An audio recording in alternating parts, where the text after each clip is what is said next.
Hey everybody, welcome back to Absolutely Marvel in DC. I'm Dylan, that is Sal, and today we're talking about The Book of Boba Fett, Season 1, Episode 4. What happened? We're kind of back on track? Yeah, we literally just course corrected. It's like they're making these episodes in real time, and they were like, oh, you didn't like that? Okay, let me make another episode that's a little more like what you were expecting. And I was like, yeah, I'm back on track. I like this episode a lot. So this episode, for anyone that didn't watch it, which I wouldn't blame you if you're just tuning in to see if it got better, it does slightly. But basically what happened, most of this episode is a flashback episode, which I kind of assumed that they were going to do that after the first episode was kind of a mix of both, and then the second episode was mostly flashback. And it's basically telling the story, this episode is telling the story of how Fennec, Shan, and Boba Fett meet. And it picks up like literally you see the flares that Mandalorian sends up, and Boba's like, oh, that's like 3 feet from me. Let me go investigate. Yeah. I'm not doing much. I'm just hanging out with this bantha. Might as well go. And then they like reuse the shot of him walking up to her. I'm like, yes, okay, we're connecting things here. This is dope. The whole flashback sequence that explains their relationship was pure fan service in the same way that The Mandalorian is pure fan service. And what I mean by that is I loved every second of it and I want more. Like that's like every time The Mandalorian did anything where I'm like, this is just fan service. But I was just like, for some reason, I'm just like, I'm enjoying the hell out of it. Yeah. And it's all I want. And I really liked what they did with this. You know, the fate of the Sarlacc pit, the fate of Jabba's palace, how Bib Fortuna roused to power, like why Boba wants to do this in the first place. Right. It's all there. Mm-hmm. And it's why like, Fennec Shan would put up with him. Like, because I get it, but for the longest time, I'm like, she's doing this better than you, dude. Like, she deserves better. Yeah. Let her leave. And it's like, oh, I get it. Okay, cool. There's a lot of footwork like done in this episode to, I don't know if it repairs like previous episodes, but it's definitely like, it's so strange that because the episode ends, well, the flashbacks end with them basically saying we're done with the flashbacks, moving on. Right, we've caught up. Like, here we go. Clearly, the writers are far more interesting in that period of Boba Fett's life because, well, at least to me, like it seems like they're spending more quality time on that and making that more, because like in the flashbacks, Boba Fett is driven. Even if his goal is just slight revenge and like I want to get my armor back, like even if that's just his goal, you know, that's more than what his friggin' goal is in the future or in the present. So like there's a lot. I think all of that to say that the flashbacks like something that we've complained about a lot is that Boba Fett has no purpose right now. And he's given one in these flashbacks, but now they're over. But this episode, like, in and of itself is great.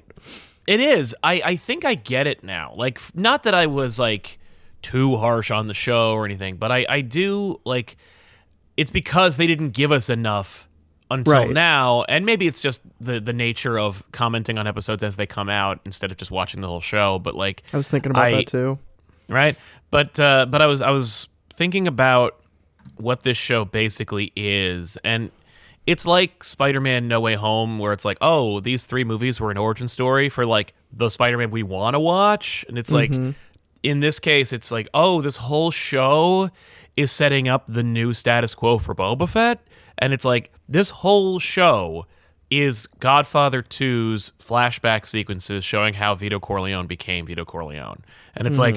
Because in Godfather 1, like, we've set up who Vito Corleone is. We love him. He's dope. He doesn't do a lot, but the things he does do are pretty cool, and that's it. And then in 2, we're like, let's deepen the character and show you how he got to be the character you like so much.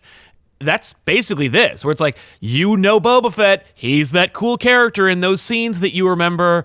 That's it. That's all he was. Now let's give him some new purpose. And with this, it's like, it's Boba Fett becoming the Godfather of the Star Wars universe, and it's like, that's kind of a neat idea. I'm down for that. Like, I'm down for them being like, this whole show, it would be like if they did a whole show dedicated to how Jabba the Hutt became Jabba the Hutt.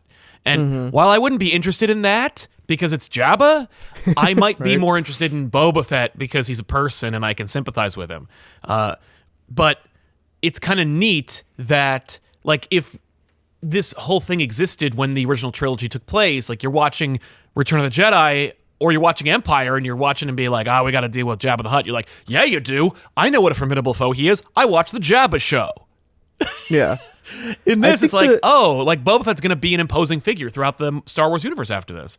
Right. And I think like the idea of that is really cool. Like, Star Wars to me struggles a lot with having very interesting ideas that they a lot of the time execute very poorly. That's the entirety of the prequels. That's a lot of the sequels. That's the foible of like the expanded universe made manifest in like visual media, because like the books have been doing this shit for 30, 50 for 35 years. Like, the books have literally been like, oh, you want to know about the origin of Han's blaster, or where Boba Fett came from, why he hates Han Solo so much, or like what happened to Luke and Leia after Jedi. Like, you know, we know the fate of Han Solo's children in those books, and the movies and TV are kind of like, I don't know what to do with these characters because we threw all the canon away, and I don't know what to do when I'm just like left on my own, and I'm still like under the gun of a corporate mandate that says like, make this thing cool but not too cool, or not too, you know, it's got to fit a Goldilocks mold, you know? Right. Because it's got to be cool. Like, Boba Fett got like the pitch, Jon Favreau being like, we're going to do Godfather Boba Fett. And it's like, oh, that's awesome. It's not R-rated. It can't be R-rated, though, by the way. Like, we can't do anything. And it's like, not like I want an R-rated Boba Fett. I saw some commentary about that. People are like, where's my R-rated Star Wars? And I'm like, Star Wars was never meant to be R-rated. No, it's a goofy romp. Star Wars has always been that. It's cool to see, like, you know, that see everybody points to that scene from Rogue One with Vader. And like, that's fun, but that's more of like a, you know, that makes sense. And also, you don't see anything. Really, no. Yeah, that video game cutscene was pretty cool. Like, because that's not Vader. Like, just like people, I remember being like blown away when Yoda whipped out a lightsaber and started jumping around, and I was like, this is the dumbest thing I've ever seen, and it ruins Yoda as a character. And then finding out people were like, finally Yoda kicks some ass, and I'm like, oh. Like, I'm in the minority of Star Wars fandom, where like I thought Star Wars was like this fun thing about like, you know, finding yourself, and instead it's about being cool and how everybody needs to look cool and do a cool thing. And it's like, yeah, do I want to see Luke Skywalker be cool? Eventually, that'd be nice. and then he does in Mandalorian, but like, he does for a goal. It's not just like, I'm gonna kick ass and take names. Like, oh my god, the character who said that like muscles and lightsabers don't matter is now doing a freaking acrobatics act with a lightsaber. Right. Damn it, you've ruined Star Wars. You know, they don't know what, like, it's a problem. Star Wars is you know, but it's totally. It's children's fiction, and I was watching a thing today or yesterday where they were talking, where some commentators were like, you know, I don't expect like my children's or like high fantasy fiction to grow up with me. Like, if like when I grow up, I'll watch stuff for adults. Right. And it's not like I'm crapping on people enjoying Boba Fett as an adult. I'm an adult watching Boba Fett and I'm enjoying it. And it's one of those things where I think they're towing a line, and like, it's like they have to find some happy medium, and I think they're working it out. And I think like colorful motorcycles with goofy looking cyborgs is like the casualty, like the price you pay for having like Star Wars like extend past its lifetime. Like, Star Wars probably should have died like 15 years ago. Oh, 100%. And instead it just keeps going because it makes some money. Yeah, and it's like there's no one who loves Star Wars besides like Dave Filoni, and like, who is that? Like, I'm not complaining about Dave Filoni, but like, you know, George Lucas made it, right? And then it's like, oh, and then George Lucas like not grew out of Star Wars, but like, I don't know, collapsed under its weight. I don't know, but like, he couldn't handle it because he made 3 terrible movies about it. And right. He had enough. You know, so it's like, oh, Star Wars is dead, and it's like, nope. Here's some money. We need to make money off of it. And it's like, dude, I don't know if you know this, but like, Star Wars always made money off of merchandising, not off of like any of its expanded universe. So, you know, like, it turns out nobody cares about what other people are saying about the adventures of your favorite characters. They just want the toys to be able to tell their own adventures. Mm-hmm. Totally. That being said, Boba Fett is pretty cool. I'm enjoying this. Yeah. I enjoyed this episode.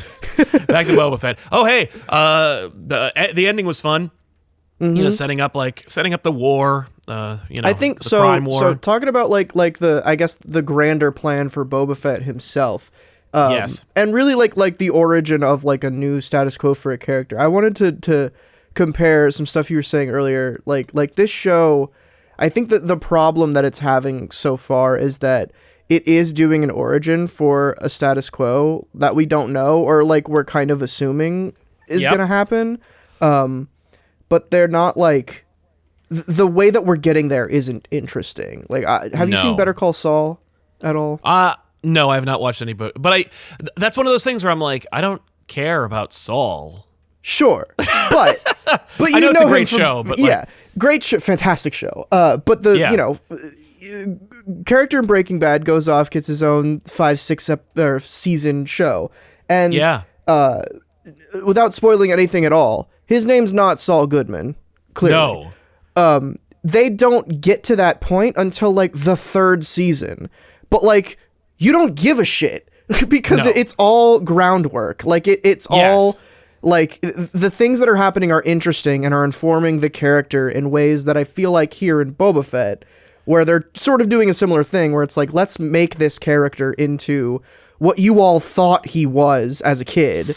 That's the No Way Home thing, right? Like that's what the Home trilogy was, where it's like I don't know, I liked those movies, and then at the end I'm like, oh my god, and then we're gonna get like a new proper Spider-Man. Mm-hmm. Wow, you know, like I had a great journey, and it's like Boba Fett, and Boba Fett is just one of those things where it's like sometimes it's interesting and sometimes it isn't. Yeah. And I think that's my issue so far is that like we complained about last episode, the plot being a trade war with fish people is just not interesting to anyone. No. But the weird thing is like what is interesting is the stuff that Boba talks to Fennec about in the flashback scenes of him wanting to start his own house, his own empire, and him wanting to, you know, he's tired of working for idiots, so he wants to do that. And that's okay, cool. So that's why he took over Jabba's throne. Yeah. But like since he's done that, he's done an idiot. Nothing. Well, and maybe that's like some kind of weird meta commentary where it's like once you become that, you are like elevated beyond your intelligence, and so now it's like I'm a moron who doesn't know what he's doing. But because I get his like rage of being like, I'm not taking contracts from Bib freaking Fortuna. Right. Blam. Absolutely not. But like, be better then. I mean, and I guess the show is like, you know, cutting through all the BS. It's like the show is showing you it's easier said than done. Mm-hmm. Right? Like you don't know all the answers. You're trying. He's got one foot in the like meta commentary of like, I know that I'm like I hate everyone who I have to work with, because they're stupid and they do it bad. So I'm judging myself every time I do something. So I'm second guessing all of my decisions, because the second that I like go full tilt into being like a mob boss, I'm going to become one of these fat morons.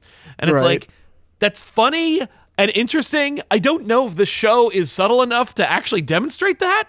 Like, I think I might be grasping at straws here, but there's not much left to grasp for. You know, it's just a bunch of cyborgs on motorcycles and like window dressing from Star Wars. So like, you know, like we've never seen the mayor. Is the mayor secretly just Jennifer Beals? You know, like there's no other extra stuff to like distract you from the fact that you're like, I guess the deeper meaning is this, or maybe it's this. Like you're just looking for meaning in this show because it's just like Boba Fett bumbling from one thing to the next. Right. Which, like, by the way, all the people who are writing articles and complaining that this show is killing Boba Fett, please, Boba Fett was not a character until a year ago. Calm down. This is what he is. Fett. Sorry. Like, he was defeated by a blind man with a stick. Right. Like he wrapped Luke Skywalker in rope. Boba having like such a strange love for animals and like him clearly being uninterested in like anything other than that. I really love like that. I think that's really great. funny. It's so weird. He's like, I like these banthas. I like this Rancor. These are Yeah. great. I like these. Why I like not? these ugly dogs from Clone Wars. Like, I'm like, this is funny. Yeah, I do love that. It humanizes him in a way that the show has not yet. But him with the Tuskens, that was all great. There was a great and I saw somebody take a shot from this episode and go like, this is one of the best shots in Star Wars history. And I'm like, I'm sure you were the same person who said that Boba Fett was destroying Star Wars. Like, I'm sure that you were the same person who said this show sucks. What And shot it's just, was it? Oh, it was the shot of Slave One just strafing those swoop bikes. Oh, okay. And I'm like, I mean, it's cool. Yeah, and you know Sure. why? You know why he liked that shot so much? Because he has a Slave One at home, and when he was Right, like of course. 8, he was like, "Pip, pip, pip, pip, pip, pip, pip." Like, he got to see the thing he made. Like, the reason why Star Wars is so successful, I think, is because you had one movie that was like a template for everything, and then a million action figures. And no context or story. You had the basis, the most simple, Joseph Campbellian concept for a story ever, with some really awesome window dressing, and then 1,000 action figures for you to like tell your own Star Wars adventures. And it's just like nobody has the reason why there will never be a satisfying Star Wars sequel is because nothing will beat what you did when you were a kid with your figures. And it's why the books never sold as well. It's why, the only thing that sold the best were the toys. Because, Right. people are like, I have a personal connection to Star Wars, and I tell I know what happens in Star Wars. I know what Star Wars is meaning. Like, it's like Yoda with a lightsaber. I'm like, that's antithetical to who Yoda is. And people are like, actually, Yoda's a total badass. And I'm like, we looked at the same image and have completely different interpretations of what that image is. Yeah. And it's like I mean, Star Wars that's- is a deeply personal thing that means anything to anybody. Especially with how much of the extended universe got wiped out. The breadth of my Star Wars knowledge comes from the 5 years I played the Old Republic MMO. So and I know that. So my brain constantly is like I know when I see the Trandoshans in this show, I think of Kaizen Fest, who's a character from that game. And I'm like, Right. whoa, cool. When I first watched The Mandalorian, a lot of the time during season 1, I was thinking of all of the bounty hunter storyline in the Old Republic, which is very heavily focused on the Mandalorians. But I'm not one to be like, how dare they change something or Yeah. do something differently. And I think that is maybe why some people are upset about Boba Fett, because Yeah. for some people who read those books and those comics and that EU stuff, he is a character, and he's a Yes. different character than what's in here. But Yeah. that's gone. Right. So- And I don't blame anyone necessarily for having this reaction, because I think it's there's no explaining away your deep personal connection to this material, because the material is in its own DNA meant to be taken and owned by you. And it's just and then George lost sight of that because frankly he's just not a very good director. No. And it turns out he thought he was an artist and he's wrong. He didn't direct the best Star Wars movie. So, No. And I'm not here to rag on George Lucas. The dude created Star Wars. He created Star Wars, and Right. and it turns out he had some really great ideas. He invented Indiana Jones, and he had the better ideas in the original trilogy for Indiana Jones. But I don't know. There's a whole argument about art belonging to the audience, but I think with Star Wars, there's something really deeply personal. I'm saying I'm agreeing with the commenters who are no, you're wrong because Star Wars is this. I'm literally giving you agency by being Star Wars means something drastically different to you than it does to me. Yeah. And I think that's why no one's satisfied by Star Wars properties after 1983. And it's that's what it is. I cracked it. And that's why I don't want to talk about Star Wars ever. It's because I'm Same. That's why I have Star Wars muted on Twitter. I can't. I can't talk about Star Wars with anybody because I'm even the people I agree with, even the people that I'm friends with, who I grew up with talking about Star Wars, I have one friend who's older than me who loves Star Wars. And we loved Star Wars all the way, hated the prequels together. And he's I love the animated stuff. He is all in on the Filoniverse. and he like learned it all. You know, like he knows all that stuff about whoever, Ahsoka Tano and stuff. I mean, like I know these characters, but like not like he does, and not like you do watching. I'm an original trilogy purist. And so it's like when Mandalorian happened, I'm like, there we go. You know, that's but it what doesn't. we want. Yeah, but it's like not we. Like I like that, and I'm like, well, you Right. know, if you the only thing about Star Wars like continuing on despite its like well past its lifespan is the likelihood that they'll probably make a Star Wars thing just for you at some point if they haven't already.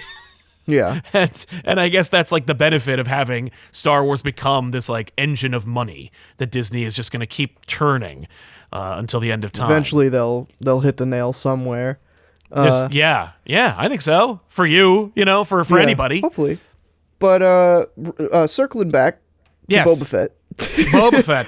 Let's Yeah, wrap up here with the teaser, tease. which comes in the form of like a music cue, which I really love. Yes. We get it twice in this episode. We did, yeah.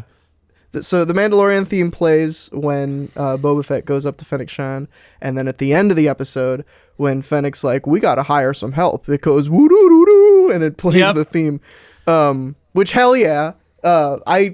My ideal resolution for this show now is Boba like shifts focus slightly from wanting a house to wanting like a bounty hunter guild, and he starts that with Fennec and Mando, and That'd I be think cool. that like because Mando is a very like focused, driven person. He gets like Yeah. a goal and he goes for it, and Right. Boba Fett needs that. So I think that Yeah. they would you know, equal each other out, balance each other out there.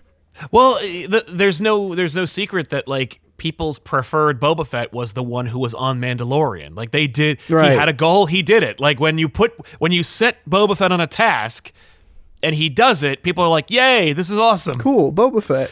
So, Yeah, so go do that. I love the idea of Mando showing up, but I also would be like, I don't know what Mando has been up to because it's like since same. season 2.